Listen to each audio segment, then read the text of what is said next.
அன்பிற்குரிய அருமை சுபுவுடைய தொழுகையை தொழுது முடித்துவிட்டு அமர்ந்திருக்கிறோம். அல்லாஹு தபாரக் வ தஆலா இந்த உலகத்தை படைத்து இந்த உலகத்திலே நம்மை படைத்திருக்கிறான். நாம் வாழ்ந்து கொண்டிருக்கிறோம். நம் வாழ்க்கையில் ஒவ்வொருவருமே சந்தோஷமாக இருக்க வேண்டும். நாம் எந்தெந்த லட்சியத்தை எல்லாம் உலகத்தில் கையில் எடுக்குகிறோமோ அந்த லட்சியத்தை எல்லாம் என்ன செய்ய வேண்டும், நிறைவேற்ற வேண்டும் அப்படிங்கிற ஆசையில் வாழ்கிறோமே தவிர நம்மள யாருமே உலகத்தில் கஷ்டப்பட வேண்டும், நாம் நினைக்கக்கூடிய காரியத்தில் எல்லாம் தோற்கடிக்கப்பட வேண்டும் அப்படின்ட்டு யாருமே நினைக்கிறதில்லை. உயர உயர கூட யாராவது இருக்கிற நமக்கு போதும் என்று நினைக்கிறோமா என்றால் அவரை விட நாம் முன்னேறலாம், ஏன் அவருக்கு கீழ் இருக்க வேண்டும் அப்படின்னு நினைக்கிறோமே தவிர நமக்கு உள்ளது போதும் இனி சம்பாதிக்க வேண்டாம் என்று யாராவது நினைக்கிறோமோ என்றால் இல்லை அன்பிற்குரியவர்களே. அதே நேரத்தில் அல்லாஹ் அப்படி நினைக்க சொல்லவும் இல்லை. அல்லாஹ் சொல்கிறான், ஃபர்லுடைய தொழுகை முடிந்து விட்டால் உலகத்தில் பறந்து செல், என்ன செய்திருக்கிறேன், என்னுடைய நியமத்தை எண்ணில் அடங்காமல் படைத்து வைத்திருக்கிறேன், உன்னால் முடிந்த அளவுக்கு அளந்து எடுத்துக்கன்னு சொல்லல, உன்னால் முடிந்த அளவுக்கு அள்ளி எடுத்துக்கொள் அப்படின்னு அல்லாஹ் சொல்கிறான். ஆகையினால் உலகத்தின் செல்வத்தை சேர்ப்பதிலேயோ உலகத்தின் உடம்புடைய சுகத்தை என்ன செய்வதிலேயோ சரி செய்வதிலேயோ உலகத்தின் நல்ல பொருளை சாப்பிடுவதிலேயோ நல்ல குடிபானங்களை குடிப்பதிலேயோ நல்ல வீடு கட்டி குடியிருப்பதிலேயோ அல்லாஹ் எந்த தடையும் சொல்லலங்க. அதாவது இதை விரும்பியவர்கள் ஓலை குடிசையில் கூட வாழ்ந்தார்கள், சாப்பிடாமல் கூட இருந்தார்கள், நல்ல துணிமணியில் உடுத்தாமல் கூட உலகத்தில் வாழ்ந்தார்கள், நல்ல தூக்கம் இல்லாமல் கூட இபாதத்திலேயே வாழ்க்கையை கழித்தார்கள். ஆனால் அவர்களுக்கு அல்லாஹ் கொடுக்காமல் கழிக்கவில்லை, அவர்களாக விரும்பி தேர்ந்தெடுத்து கொண்டார்கள், ஆகையினால் கழித்தார்கள் அன்பிற்குரியவர்கள். ஆகையினால் இதெல்லாம் வேணுமென்றால் என்ன செய்ய வேண்டும், இப்படியா கொண்ட வாழ்க்கை நல்வாழ்க்கை வேணுமென்றால் நல் சுகம் உலகத்தில் வேணுமென்றால் என்ன செய்ய வேண்டும். அத்தாவு ரஹ்மத்துல்லாஹி அலைஹி பெருமானார் இறந்த பின்னால் ஆயிஷா ரலியல்லாஹு தஆலா அவரிடத்திலே கேட்குகிறார்கள், யா ஆயிஷா, பெருமானாரோடு நீங்கள் வாழ்ந்த காலகட்டத்தில் பெருமானாரிடத்திலே ஆச்சரியமாக நடந்த ஒரே ஒரு விஷயத்தை சொல்லுங்கள் அப்படின்னு கேட்கிற பொழுது ஆயிஷா ரலியல்லாஹு தஆலா அத்தாவு ரஹ்மத்துல்லாஹி இடத்திலே சொல்லுகிறார்கள், யா அத்தாவ், பெருமானாருடைய வாழ்க்கையிலே நடந்தது எல்லாமே ஆச்சரியம்தான், ஆனால் ஒன்றே ஒன்று மிக மிக ஆச்சரியமானது. என்னான்னு கேட்குறாங்க அத்தாவு ரஹ்மத்துல்லாஹி அலைஹி. ஆயிஷா ரலியல்லாஹு தஆலா அவர்கள் சொல்லுகிறார்கள், பெருமானாருடைய மனைவிமார்களிலேயே சிறிய வயதுக்கார பெண்மணி நான் தான். பெருமானார் என்னிடத்தில் வீட்டுக்கு வந்தார்களேயானால் எங்கேயும் எழுந்திருக்க மாட்டார்கள், என்னிடத்திலேயே இருப்பார்கள். இப்படியே நடந்து கொண்டிருந்த காலகட்டத்தில் ஒரு நாள் பெருமானார் ஸல்லல்லாஹு அலைஹி வஸல்லம் அவர்கள் உணவு சாப்பிட்டு விட்டு பேசிக்கொண்டிருந்து என்னுடைய படுக்கையிலே பெருமானார் ஸல்லல்லாஹு அலைஹி வஸல்லம் அவர்கள் படுத்தார்கள். விரிப்பிலே 2 பேரும் படுத்து கொண்டிருந்த பெருமானார் ஸல்லல்லாஹு அலைஹி வஸல்லம் அவர்கள் கண் தூங்குகிற பொழுது யா ஆயிஷா என்று எழுப்பினார்கள். என்ன யா ரசூலல்லாஹ் என்று நான் எழுந்தேன். ஆயிஷா, எனக்கு இன்று இரவு இறை வணக்கத்திற்கு அனுமதி கொடுன்னு கேட்டார். இன்று இரவு எனக்கு இறை வணக்கத்திற்கு அனுமதி கொடு. அதாவது நைட்டில் இரவுல இபாதத்து செய்யணுண்டாங்க, மனைவியுடைய அனுமதி வேணும். அது சின்ன வயதாக இருந்தாலும் சரி, பெரிய வயதாக இருந்தாலும் சரி, மனைவியுடைய அனுமதி வேணும். இல்லாமல் இரவில் இபாதத்து செய்வது ஹராமாக்கப்பட்ட விஷயம். ஆயிஷாவிடத்திலே கேட்குகிறார்கள், இன்று இரவு எனக்கு இபாதத்து செய்வதற்கு அனுமதி கொடு. ஆயிஷா ரலியல்லாஹு தஆலா அவர்கள் சொல்லுகிறார்கள், அத்தாவு ரஹ்மத்துல்லாஹி இடத்திலே, யா ரசூலல்லாஹ், தாராளமாக எடுத்துக்கொள்ளுங்கள். என்ன செய்தார்கள் என்று கேட்குகிற பொழுது என்ன செய்தார்கள், ரசூல் ஸல்லல்லாஹு அலைஹி வஸல்லம் ஒளி செய்து விட்டு அப்படியே தக்பீர் கட்டினார்கள். தக்பீர் கட்டி நின்று வணங்கி கொண்டே இருந்தார்கள். பெருமானார் தொழுகையை முடித்து விட்டார்களா என்று நான் போய் பார்த்தேன். பெருமானாருடைய தாடியெல்லாம் நனைந்திருந்தது.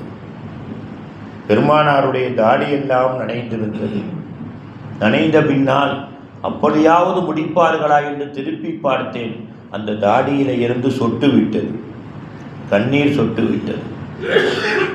கியாமை முடித்துவிட்டு ருக்கூவுக்கு போனார்கள். ருக்கூவிலேயும் அழுதார்கள். சுஜூதிலேயும் இது நடந்தது. தொழுது முடித்தார்கள் ஸல்லல்லாஹு அலைஹி வஸல்லம் அவர்கள்.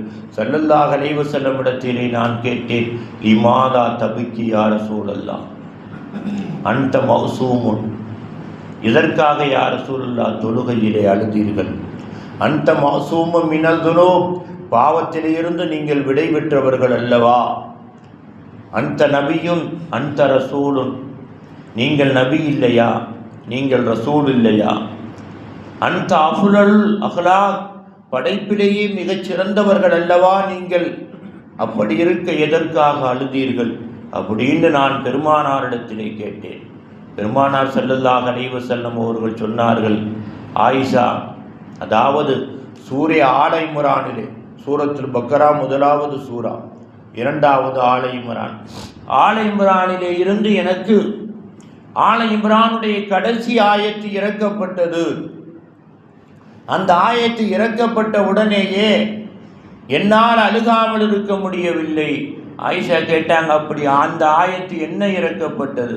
இறக்கப்பட்டது பெருமானார் ஸல்லல்லாஹு அலைஹி வஸல்லம் எழுதுகிறார்கள் அந்த ஆயத்தை, இன்னஃபீ கல்கி சமாவாத்தி வல்லர்லி, இறைவன் வானத்தையும் பூமியையும் படைத்ததிலே, வகுத்திலா ஃபில்லைலி வன்னகாரி, இரவும் பகலும் மீண்டும் மீண்டும் மாறி மாறி வருவதிலே, ல ஆயாத்தில் உலில் அல்பாப், அறிவாளிகளுக்கு என்ன இருக்குகிறது, படிப்பினை இருக்குகிறது அப்படின்னு அந்த ஆயத்தை அல்லாஹ் சொல்றாங்க.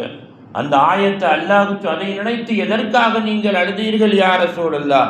ஸல்லல்லாஹு அலைஹி வஸல்லம் அவர்கள் சொல்லுகிறார்கள், ஆயிஷா, மனிதன் பகலிலே உழைக்குகிறான், குடும்பத்தை காப்பாற்ற உழைக்குகிறான். இரவு வறுமையானால் அவன் என்ன செய்ய வேண்டும்? அவனுடைய உடம்பிலே இருக்கக்கூடிய அந்த நச்சுக்கள் எல்லாம், நச்சு கழிவுகள் எல்லாம் காத்தாக மலமாகி மலப்பைக்கு வந்து அவன் தூங்கி எழுந்திருத்தால் தான் என்ன செய்யும்? காலையிலே சந்தோஷமாக உடம்பை விட்டு வெளியேறும். மனிதனுடைய உடம்பிலே இருந்து நல்ல இரத்தம் மனைவியோடு உறவாடினால்தான் அது விந்தாக மாறி கெட்ட இரத்தமாக வெளியேறும், கெட்ட இரத்தமாக வெளியேறும். அப்பொழுதுதான் பகலை அவன் பார்க்குகிற பொழுது அவனுக்கு சந்தோஷம் கிடைக்கும். இல்லை என்றால் உடம்பு உடம்பாகாது, உடம்பும் கெட்டு உயிரும் கெட்டு என்ன செய்துவிடும்?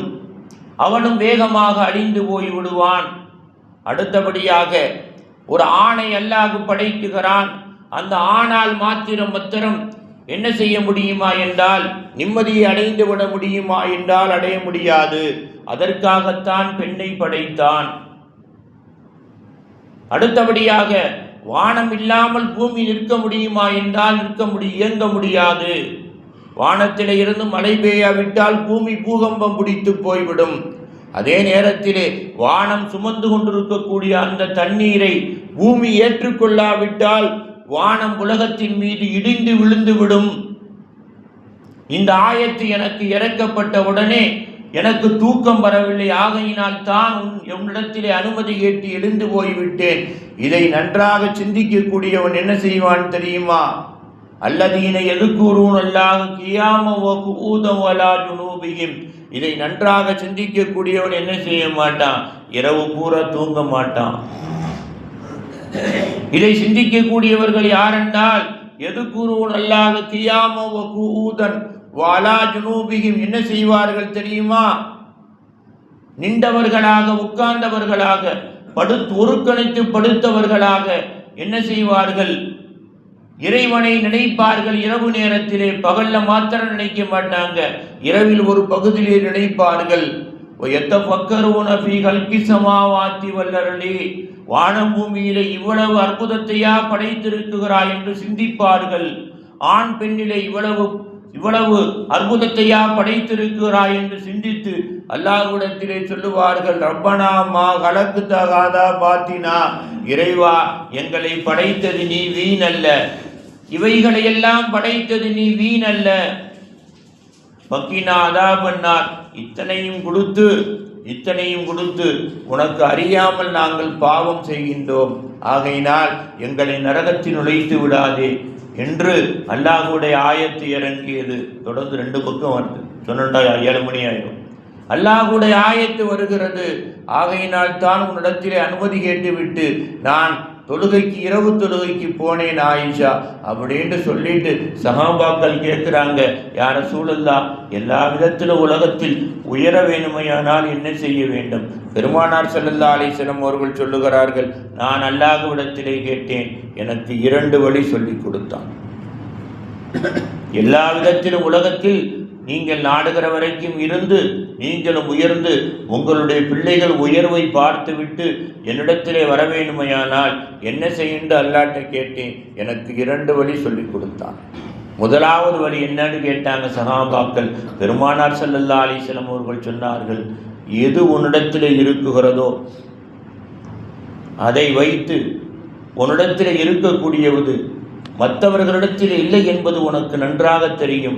ஆகையினால் மற்றவர்களிடத்தில் இல்லாத ஒன்றை ஒரு நேமத்து அல்லாஹ் உனக்கு கொடுத்திருக்குகிறானா, அதற்கு முதலில் நன்றி செய்ய பழகிக்கொள். நம்ம படிக்கிறோம்டா, எத்தனை பேர் படிக்காமல் பச்சை பிள்ளையிலே என்ன செய்கிறாங்க, பிச்சை எடுக்கிறாங்க ரோட்டில். அதை பார்த்து நம்ம அல்லாஹ்வுக்கு நன்றி செய்யணும். நமக்கு அல்லாஹ் செல்வத்தை கொடுத்துருக்காண்டா, இத்தனை பேர் ஏழையாக இருக்காங்க.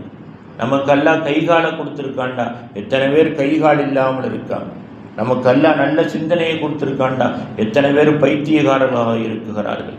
நமக்கு நல்ல வீட்டை கொடுத்துருக்கான், நல்ல சாப்பிட முடியுது, எத்தனை பேர் நோயாளிகளாக இருக்குகிறார்கள். எத்தனை பேர் வாடகை வீட்டில் ஒத்தி வீட்டில் இருக்காங்க. அதுதான் ஸல்லல்லாஹு சொன்னாங்க, அல்லாஹ் உனக்கு எதை கொடுத்திருக்கிறானோ மற்றவர்களுக்கு உனக்கு கீழே உள்ளவர்களுக்கு கொடுக்காததை உனக்கு கொடுத்திருக்கிறான் அல்லவா, அதற்காக நீ அல்லாஹ்வுக்கு நன்றி செலுத்தினா என்ன கிடைக்கும்? வளையின் சக்கர்த்தும் லா அஸீதன்னக்கும். திருக்குர்ஆன் சொல்லுது, கொடுத்ததற்கு நன்றி செலுத்தினால் அல்லாஹ் உனக்கு அதிகமாக்குவான். வளையின் கஃபர்த்தும், கொடுத்ததற்கு நன்றி செய்யாமல் உனக்கு மேலே உள்ளவரை பார்த்துட்டு, ஏன்னா அல்லாஹ் அவனுக்கு அவ்வளவு கொடுத்துருக்கான், இவனை கொடுத்துருக்கான், நான் ஏன் அல்லாஹ் வணங்கணும் அப்படின்னு நீ மறுத்தால் இன்ன அதாபில ஷதீத், இதை விட கீழே தான் நீ போகணும், முன்னேற முடியாது. அதைத்தான் அல்லாஹ் சொல்கிறான். அதைத்தான் ரசூல் சொன்னாங்க, உன்னிடத்தில் எது இருக்குகிறதோ அது இல்லாதவர்கள் எத்தனையோ பேர்கள் உலகத்தில் இருக்குகிறார்கள், அதை சிந்தித்து நன்றி செலுத்த பழகிக்கொள். இது முதலாவது விஷயம் என்று பெருமானார் சொல்லிட்டு இரண்டாவது விஷயத்தை அற்புதமான விஷயம் சொன்னாங்க. இரண்டாவது விஷயம் என்ன, இன்ஷால்லா நாளை சிந்திக்கணும். ஆக அன்பிற்குரிய அருமை மக்களே, வாழ்க்கையிலே சந்தோஷமாக இருக்க வேணும், சமாதானமாக இருக்க வேணும், குடும்பத்தில் சந்தோஷம் விழ வேணும், தொழிலிலே பரக்கத்து வர வேணுமே. ஆனால் என்ன செய்யணும்?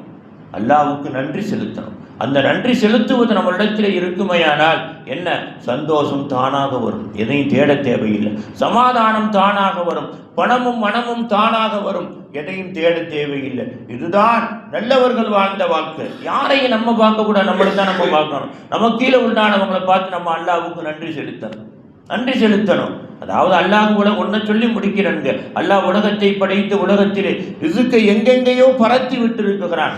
யாருக்கு எங்கே போய் தேட வேண்டும் என்று எழுதி வைத்திருக்கிறானோ அந்த இடத்திற்கு போனால்தான் அது கிடைக்கும். அதை தேடினால்தான் சுகம். அவரை இவரையும் பார்த்துக்கிட்டு அவர் அங்கே இருக்கார், நம்ம இங்கே இல்லையே, எவர் அங்கே இப்படி இருக்கார், இப்போ அப்படி இருக்கார், நம்ம இருக்க முடியவில்லையே, இது முட்டாள்தனம். இது இறைவனை மறுக்கக்கூடிய குணம். எங்கே அல்லாஹ் எந்த நாளைக்கு எங்கே இருக்க வேண்டும் என்று நாடி இருக்கிறானோ அதை சந்தோஷமாக ஏற்றுக்கொள்ள வேண்டும். ஏற்றுக்கொண்டு நன்றி செலுத்தினால் எதையெல்லாம் இழந்தோமோ அதையெல்லாம் அல்லாஹ் கொடுப்பான். அதில் சந்தேகமே கிடையாது. அன்பிற்குரிய அருமை பெருமக்கள், இதுதான் அல்லாஹ் தஆலா சொல்லித்தரக்கூடிய அற்புதமான வழி. ஆக இந்த வழியிலே வாழ்ந்தவர்கள் எல்லாம் என்ன செய்து விட்டார்கள்? உலகத்தில் உயர்ந்து போய்விட்டார்கள். இதே வழியை நாமும் பின்பற்றினால் இந்த நாளல்ல, நம் வாழ்வில் சந்திக்கும் ஒவ்வொரு நாளும் இறைவசந்தம் நம்மளை தேடி வரும் என்பதிலே சந்தேகமே இல்லை.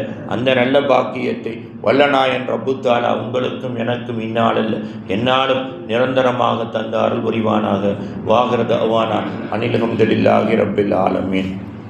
அல்லாஹும்ம ரப்பனா ஆத்தினா ஃபித் துன்யா ஹஸனா வ நபியினா மௌலானா முஹம்மதின் வ அலா ஆலிஹி வ அஸ்ஹாபிஹி அஜ்மஈன் பிரஹ்மத்